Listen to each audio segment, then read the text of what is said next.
할렐루야. 우리 모두를 새하늘과 새 땅으로 인도하기 위하여 재림하여 오신 우리 주님을 향하여 할렐루야 찬양대에서 귀한 찬양을 올렸습니다. 우리 주님께서 영광 중에 받아주신 줄로 믿습니다. 찬양의 가사처럼 우리 주님이 언제 어느 순간에 오시더라도 제가 여기 있습니다 하고 기쁨으로 맞이함으로 주님이 예비하신 그 천국의 모두가 이룰 수 있기를 주의 이름으로 축원합니다. 우리 이 시간 우리 옆 사람과 한번 인사 나눕시다. 주님의 재림을 기다립시다. 아멘.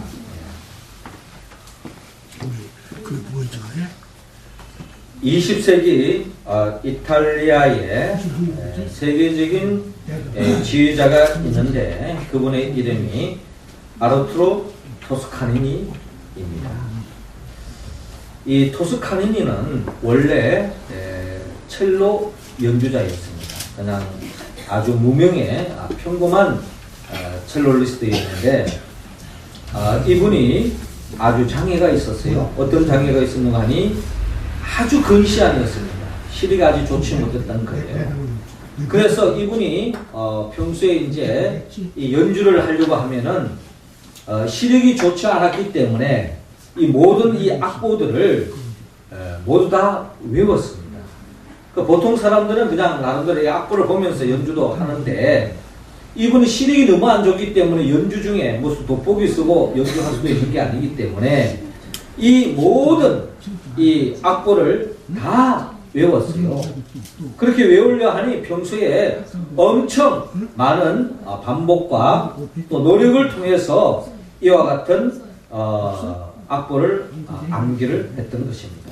자, 그렇게 해서 이제 이분이 이제 이 연주에 이렇게 참여하고 했는데 한 분은 아주 중요한 연주회가 있는데 그 연주회의 지휘자가 갑자기 사고가 나가지고 이 연주를 할 수 없는 상황이 되었습니다. 그런데 모든 이제 이 연주 대원들이 다 준비를 했기 때문에 지휘자가 없어서 할 수 없는 이런 상황이 아주 그냥 딱한 상황이 됐는데 그 와중에 대원들이 이 토스카니니에게 의해서 부탁을 하게 되어졌고 이분이 전곡을 다 암기를 하고 있었기 때문에 지휘를 하게 되어졌습니다. 이를 계기로 인해 가지고 이분이 이 연주회가 아주 성황리에 끝이 났어요. 그래서 그냥 한 명의 그냥 무명인으로서 평범한 첼로리스트로 그의 어떤 연주자로 끝날 수 있는 생애였지만 그가 이렇게 충실히 평소에 곡을 준비하여서 이렇게 갑작스러운 상황 속에서 그가 이렇게 연주를 함으로 인해 가지고 그때 그것을 계기로 인해 가지고 세계적인 지휘자로 자림을 하게 되었다 하는 것을 우리는 그의 생애를 통해서 헤아려 볼 수 있습니다. 예, 준비하는 자에게는 언제나 좋은 기회가 찾아옵니다. 준비하지 않은 사람은 성공할 수도 인정받을 수도 없습니다. 어느 분야에든지 꾸준히 성실하게 준비한 사람, 이 사람은 때가 되었을 때 무엇보다도 하나님의 때가 되었을 때 인정받고 성공받는 그날이 온다는 것입니다. 16세기에 스페인의 문학의 거장 미겔 데 세르반테스는 말하기를 그는 준비되었다는 것은 절반의 승리를 거둔 것이다 라고 말한 바가 있습니다. 준비되었다는 것은 절반의 승리를 거둔 것이다. 우리가 다 인생에 승리하는 인생을 꿈꾸고 나아갑니다마는 준비된 자만이 승리할 수 있다.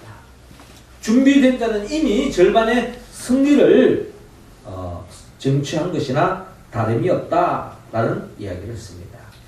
우리 민족의 영웅 이수신 장군도 그 외적과의 싸움에서 승리로 이끌 수 있었던 것은 그가 늘 유비무환의 정신을 가지고 삶을 살았기 때문에 그런 극한 위기 속에도 승리를 이룰 수 있지 않았습니까?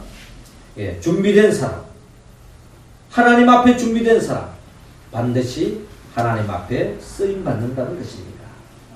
오늘 성경의 말씀에 보면은 우리는 일평생을 통하여 준비를 열심히 한 사람이 나오는데, 오래전 선지자 이사야를 통하여 예언된 선지자인데 그의 이름이 바로 세례 요한입니다. 이 세례 요한은 광야에 외치는 자의 소리로서 세례 요한은 오시는 주님을 기다리며 또한 오시는 주님의 길을 준비했던 사람이 바로 세례 요한입니다. 주님의 길을 준비하고 주님의 길을 예비했던 이 세례 요한에 대해서 예수님께서 이렇게 평가를 하십니다. 여자가 낳은 자 중에 세례 요한보다 큰 이가 일어남이 없도다 라고 말씀하셨어요. 그러니까 예수님은 이 땅에 여자의 몸으로 태어난 사람들 중에 세례 요한만큼 얻금된 사람이 없다 라고 평가할 정도로 예수님으로부터 극찬을 받았던 사람, 칭찬을 받았던 사람, 주님으로부터 인정받았던 사람이 바로 세례 요한이었다라고 성경은 우리에게 밝히고 있습니다.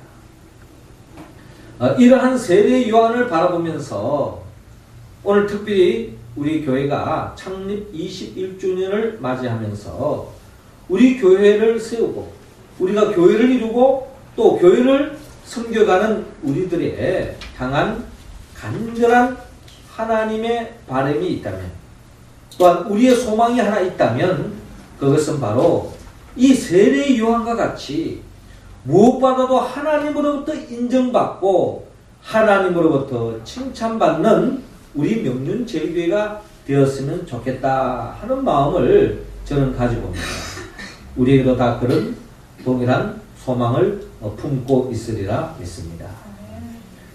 그런데 우리가 잘 알다시피 이 세례 요한은 역사 속에서 뭐 큰 업적을 남겼다든지 또 이 세상에 그 어떠한 사람보다 뭐 엄청난 권력을 가졌다든지 또 이 사람이 엄청난 무슨 부를 가졌다든지 이런 분이 아니었습니다. 그냥 어느 한 시골에 조그마한 한 동네에 하나님 앞에서 주님의 길을 준비했던 사람이 바로 세례 요한이었다면, 우리 교회가 이 세상에 많은 교회 중에 뭐 큰 교회도 아니고 무슨 큰 재력가가 있는 것도 아니고 우리 교회가 뭐 세상 사람들이 다 알아줄 만한 그 무언가 어떤 세상적인 업적을 남긴 교회는 아니지만 그래도 하나님 앞에서 세례 요한과 같이 정말 인정받고 칭찬받을 수 있는 이 세상의 많은 교회 중에도 주님의 마음에 꼭 맞는 그런 교회가 될 수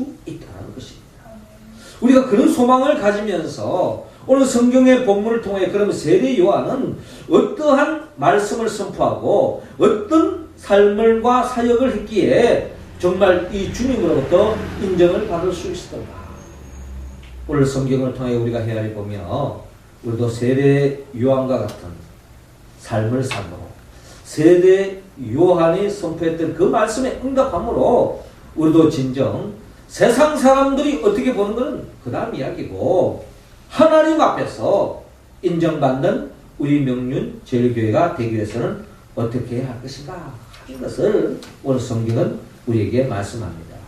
무엇보다도 하나님께서는 오늘 이 시간 우리에게 오늘 본문 5절을 중심으로 죄악을 회개하라고 말씀하고 있습니다. 5절 말씀 우리 같이 한번 읽어봅니다. 시작.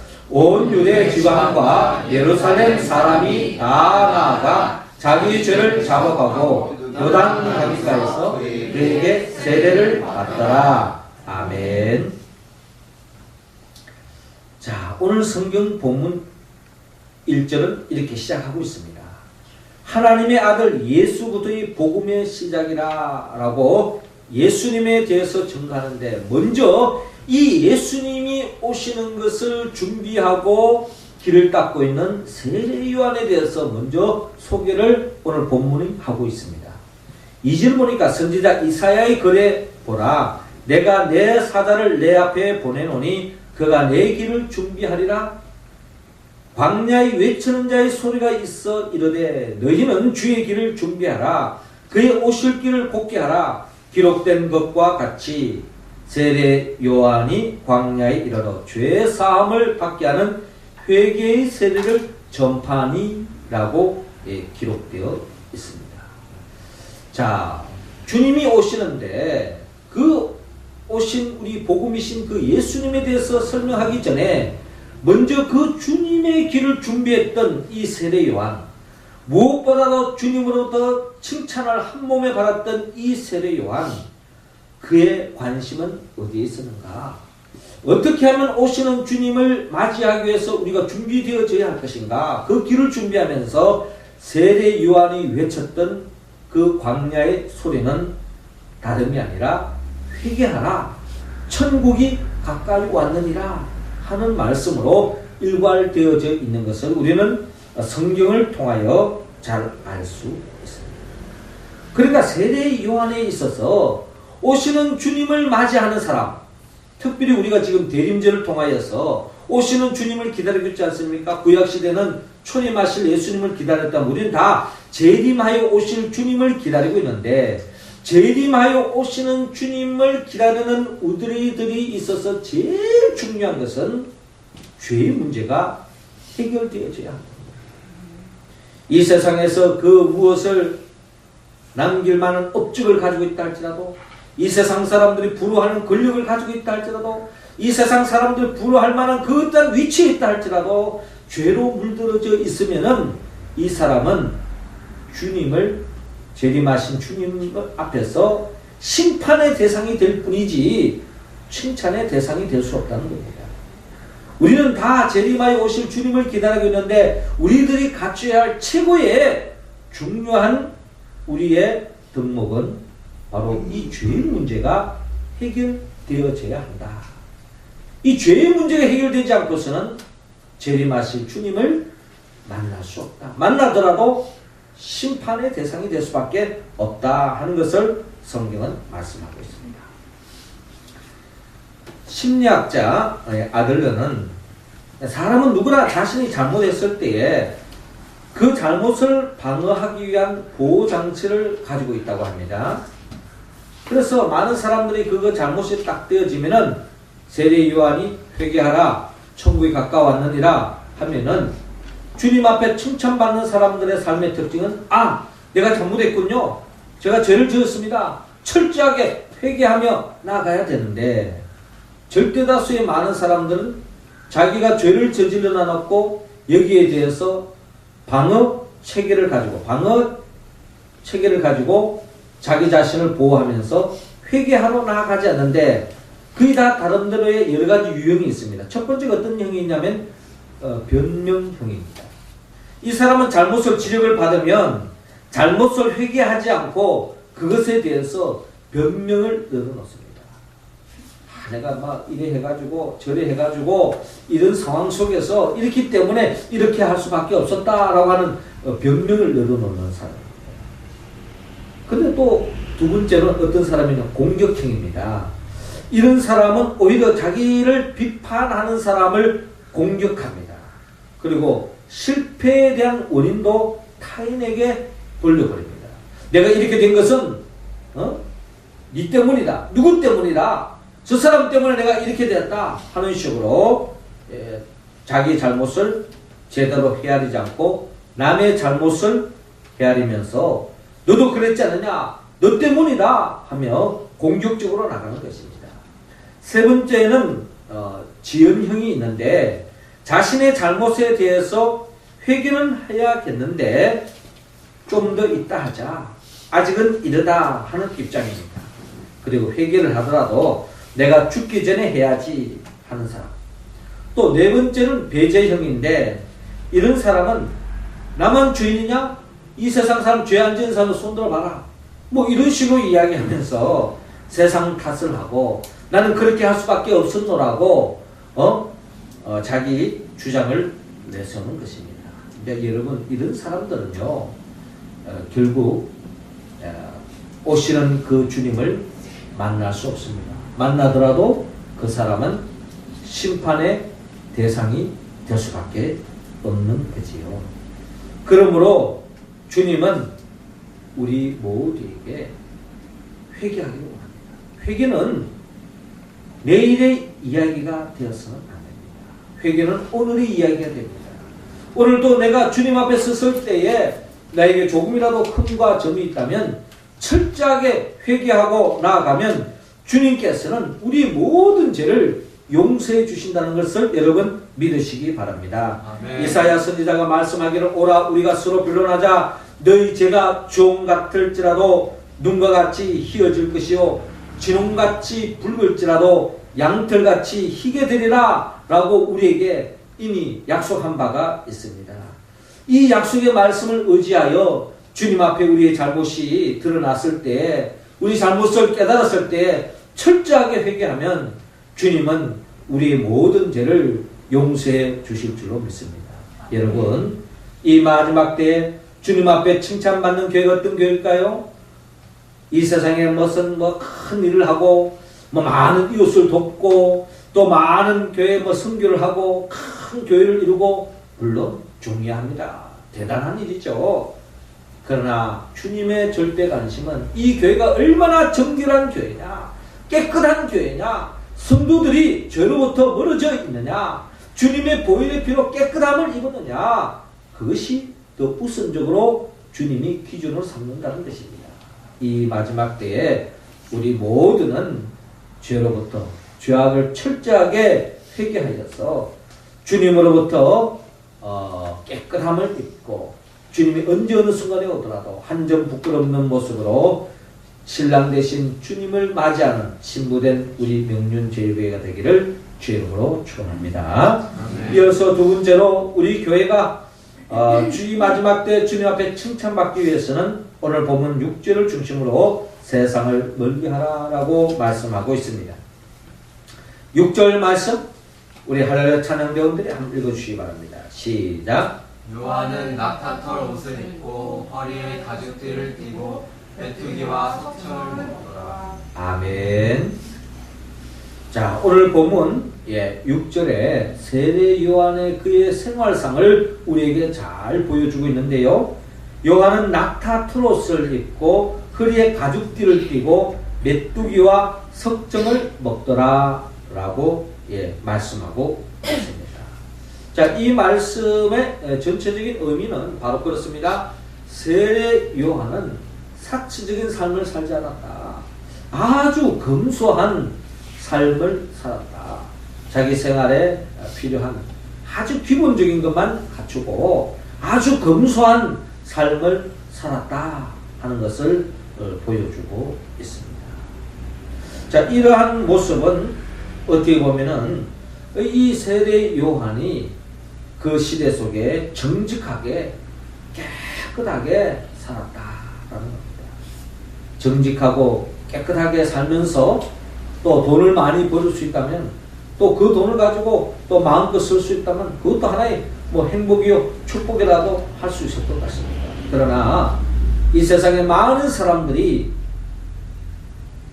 돈의 욕심을 가진 나머지 양심을 속이고 정직하지 못하게 남을 속여서 돈을 많이 벌어서 그것을 가지고 사용한다면 그것은 하나님이 기뻐하지 않는 삶의 모습일 것입니다. 그렇게 본다면 우리는 때로는 가난하더라도 때로는 남들만큼 그렇게 화려하게 살지 못하더라도 정직하게 깨끗하게 사는 삶, 그런 삶을 하나님이 더 기뻐하신다. 그러나 우리는 이 세상을 살면서 끊임없이 이 돈의 미혹에 우리는 빠질 때가 많이 있습니다. 어떤 한 젊은 청년이 있었습니다. 이 청년은 요즘처럼 다들 어느 시대든 다 취업에 어려움이 있잖아요. 근데 이 청년은 나름대로 어려운 취업 속에서 직장을 이제 구해가지고 공장에 직원으로 다니게 됐습니다. 그래서 아침 새벽에 일어나가지고 출근을 해서 밤늦게 퇴근할 때까지 하루 종일 열심히 땀을 흘리고 일을 했습니다. 어느 직장에 다 들어가면 처음이야 다 보람이 있고 즐거움이 있고 말이죠. 감사하고 그래 다 출발하지 않았습니까? 그런데 이제 직장 생활을 하다 보면 어느 순간에 그 직장 생활에 애로사항이 있고 힘든 사항이 있고 또 불편함이 있고 또 때로는 일을 또 잘못하면 상사로부터 지적을 당하고 이제 이렇게 되다 보면 점점 스트레스도 쌓이고 어떻게 하면 좀 돈을 쉽게 벌 수 있는 방법이 없을까? 어떻게 하면 좀 이런 자리를 좀 박차고 나가고 싶다. 이런 생각이 젊을 때는 더 크게 느껴지는 게 현실입니다. 아니, 이 젊은 청년에게도 이런 생각들이 점점 이렇게 싹이 트고 있는데 하루는 사단이 이 청년에게 다가왔습니다. 아주 솔깃한 제안을 하는 겁니다. 그 제안이 뭔가 하니 이 마귀가 이 병을 10개를 보여주면서 이 10개의 병에 다 꿀물이 들어있는데 유독 하나에만 독이 들어있다는 겁니다. 그래서 네가 이 10개의 병 중에 하나를 골려서 마셔라. 그래서 마셔가지고 꿀물을 선택해서 꿀을 마시면 내가 너에게 일확천금을 안겨주겠다. 그런데 네가 만약에 독이 든 병을 마시면은 너는 그 자리에 죽는다. 하자는 겁니다. 근데 일확천금 버리는 건 좋지만 잘못해가지고 독이 든 병을 마시면은 죽을 수 있기 때문에 두려움도 없지 않아 있었습니다. 그래서 제일 처음에 거절했어요. 그런데 직장 시간에 갈수록 말이죠. 고달프고 힘들다 보니 결국에는 그 사단의 속삭임에 넘어갔습니다. 그래서 한번 그리 해보자는 거예요. 그래서 이제 10개의 병 중에 나름대로 이제 어느 것을 먹으면 독이 들지 않은 것일까 하면서 많이 해보다 그 중에 하나를 딱 택했습니다. 그리고 마셨어요. 그랬더니 꿀물을 마신 겁니다. 얼마나 기뻤던지 죽지 않고 살았다는 거죠. 그뿐만 아니라 일확천금을 사탄이 안겨주는 겁니다. 여러분 갑작스럽게 대박이 터진 겁니다. 로또 복권 하나 당첨한 거나 마찬가지겠죠. 이런 기쁨이 이제 들뜬 나머지 그동안 직장생활 스트레스 받고 말이죠. 힘들고 그 추위 속에서 일하는 그런 삶이 지긋지긋해가지고 당장 스kup해서 내고 말이죠. 예? 직장 그만뒀습니다. 돈 많겠다. 뭐 직장에 내가 다닐 필요 뭐 있느냐. 돈 쓰기도 이제 바쁠 판에. 그러면서 이제 맛있는 거 사 먹고 여행도 다니고 뭐 돈이 워낙 많으니 뭐 그것도 그냥 만족이 안 됩니다. 그럼 이제 그냥 유흥가를 다니면서 술을 마시고 결국에는 먹지 않아야 될 것, 하지 않아야 될 짓까지 다 하고 돌아다니면서 흥청망청 살다가 결국 점점 몸이 쇠약해지고 또 죄도 짓고 결국 돈도 다 떨어졌습니다. 근데 마침 또 마귀가 또 와서 유혹하는 거예요. 아직 9개가 남아있으니까, 기회가 있으니까, 또 하려면 해라는 거예요. 그래서 이제 마침 또 돈도 없고 해서 그 9개의 병이 이제 등에서 하나만 독이 들었지, 나머지는 또 잘 선택하면 또 일확천금을 벌을 수 있기 때문에 결국 또 하나를 택했습니다. 마셨더니 또 꿀물인 거예요. 얼마나 기뻤는지. 그래서 또 그 돈을 가지고 흥청망청 썼습니다. 그래가지고 일평생을 그래 보낸 거예요. 이제 마지막 노인이 되어가지고 2병만 남았습니다. 2병만. 하나는 꿀물, 하나는 독이 된 병. 둘 중에 하나를 또 택했습니다. 마셨더니 또 꿀물이었습니다. 내가 이제 승리했다 하면서 그냥 또 그 돈을 받고 가는 겁니다. 그때 이제 마귀가 뒤에서 빙그레 웃으면서 말을 하는 겁니다. 원래 처음부터 이 10개의 병에는 다 꿀물이 들어있었다는 겁니다. 독이 든 병은 없었다는 겁니다. 결국 마귀는 이 젊은 청년에게 결국 이 세상 돈에 눈이 멀어서 죄악을 짓다가 하나님의 나라에 가지 못하도록 영원한 멸망의 길로 넘어뜨리기 위한 마귀의 계략도 모르고 이 꿀물을 마신 이 사람은 결국 그 돈 때문에 죄를 짓다가 완전한 멸망길로 갔다고 하는 그런 이야기가 있습니다. 성경은 우리에게 디모데전서 6장 10절을 통하여 이렇게 말씀합니다. 돈을 사랑함이 일만 악의 뿌리가 되나니 이것을 사모하는 자들이 미혹을 받아 믿음에서 떠나 많은 근심으로서 자기를 찔렀도다 라고 기록하고 있습니다. 마귀는 우리에게 돈을 사랑하는 마음을 갖게 하고, 돈이야 뭐 중요성은 우리가 다 알고 있지 않습니까? 그런데 이 마지막 때 가서 이 돈이 미혹에 빠져서 많은 사람들이 돈 때문에 시험당하고 죄를 짓고 결국 마귀의 밥이 되는 사람이 많다는 거예요. 세례 요한이 살았던 그 시대도 마찬가지였습니다. 그는 끝까지 정직하게 양심을 팔지 않고 살려다 보니 힘든 나날이었지만 그래도 마귀의 유혹에 넘어가지 않고 정직하고 깨끗한 삶을 살았다는 것입니다. 결국 세례 요한은 시대적 사명을 감당할 수 있었고 주님 앞에 칭찬받을 수 있었던 것을 바랍니다. 사랑하는 성도 여러분, 돈이 중요합니다. 그러나 이 돈 때문에 우리가 시험 들지 않도록, 돈 때문에 양심 팔지 않도록, 돈 때문에 믿음 잃지 않기를 간절히 바랍니다. 어떠한 상황 속에도 그 돈보다 주님을 더 사랑하고 주님을 의지하고 그 믿음으로 끝까지 믿음에 달려갈 길을 달려가는 우리 모두가 되기를 주의 이름으로 축원합니다. 네, 마지막 세 번째로 우리 교회가 주님 앞에 인정받기 위해서는 오늘 본문 8절을 중심으로 주님께 겸손하라고 말씀하고 있어요.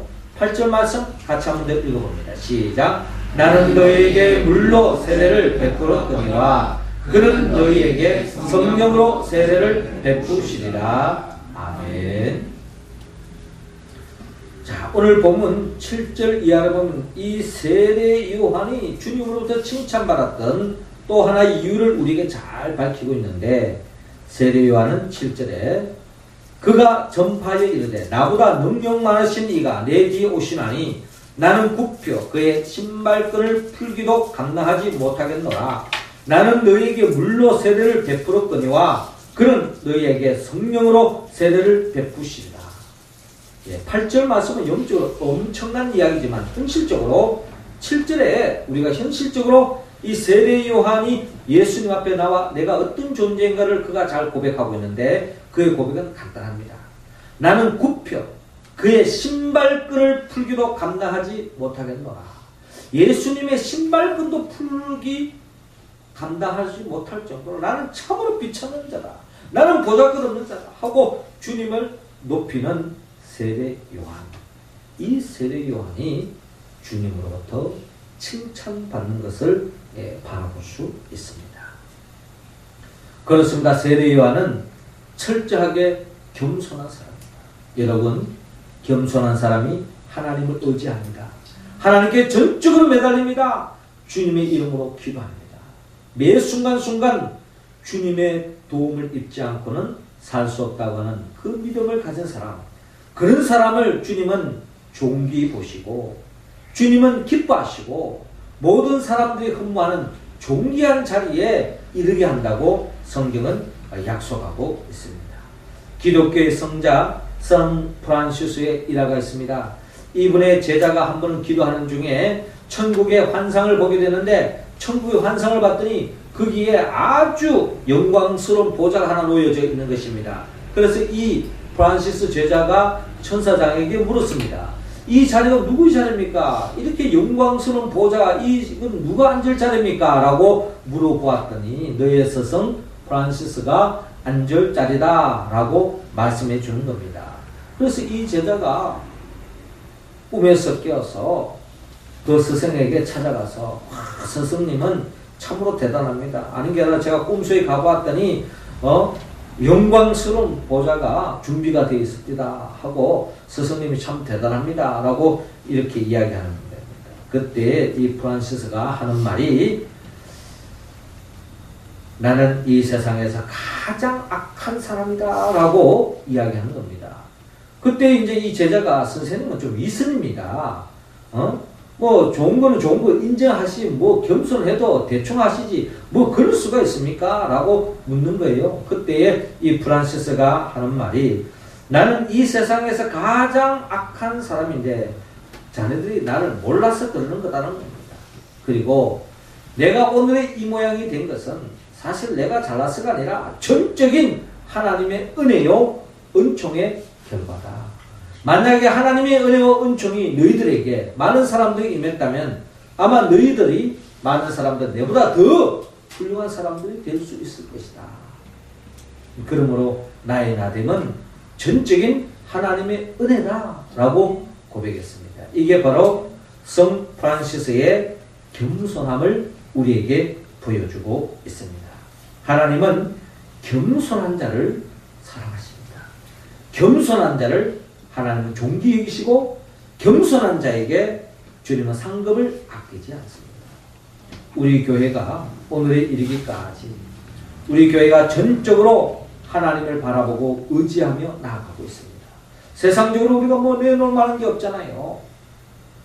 우리 교회 모든 성도들이 겸손한 마음으로 하나님 앞에 절대적으로 의지하고 하나님께서 우리 교회를 세워주셨고 하나님이 우리 교회를 이끌어 가시고 앞으로도 인도해 주실 것이라고 하는 그 믿음으로 우리가 한 사람 한 사람 신앙생활 해 나갈 때에 하나님은 우리 교회를 바라보시고 더없이 기뻐하시고 존귀한 모든 교회가 흠모하는 그런 교회로 세움받을 줄로 믿습니다. 사랑하는 성도 여러분, 오늘 교회 창립 기념주의를 통하여서 우리 교회가 주님 앞에 인정받고 교회에 속한 우리 모든 성도들이 인정받기 위한 방법, 먼저 우리는 죄에 대해서 민감해야 됩니다. 철저하게 우리가 죄가 있다면 회개하고요. 그리고 세상을 의지하는 것보다 하나님을 더욱더 의지하고 그리고 전적으로 주님 앞에 매달려 겸손한 믿음의 길을 걸어갈 때에 이 마지막 때 하나님 앞에 쓰임받고 하나님 앞에 인정받고 하나님이 예비하신 그 축복을 맛볼 줄로 믿습니다. 아멘. 이를 위해서 우리 모두가 이 말씀에 응답하기 위해서는 성령의 도움을 받아야 합니다. 성령은 예수 그리스도의 영이에요. 나를 위하여 십자가에 못 박혀 죽으시고 죽은 지 3일 만에 부활하신 그 예수 그리스도의 영 보혜사 성령의 도움을 받을 때에 우리는 주의 말씀에 응답할 수 있습니다. 성령의 충만함으로 매 순간순간 죄에 대해서 민감하고 세상보다 하나님을 더 의지하고 주님 앞에 겸손한 믿음의 길을 걸어가서 결국 마지막 때에 세례 요한과 같이 세상 사람들이 뭐라고 평가하든 하나님 앞에 인정받는 우리 명륜제일교회 성도들 다 되시기를 주의 이름으로 축원합니다. 기도하겠습니다. 하늘에 계신 우리 아버지, 이 시간 하늘문 활짝 여시사 우리 각자 한 사람 한 사람에게 성령의 기름을 부어 주옵소서. 죄에 대해서 민감하여 죄를 깨달았다면 철저하게 회개하게 하여 주옵시고 세상 그 무엇보다 주님을 더욱더 사랑하게 하시고 주님 앞에 전적으로 매달려서 믿음의 길 한 걸음 한 걸음 나아가 이 마지막 때에 주님의 마음을 시원하게 드리고 주님의 마음에 흡족하며 주님께 기쁨 드리는 우리 교회 모든 성도들 다 되게 하여 주옵소서. 예수님의 이름으로 기도합나이다. 아멘.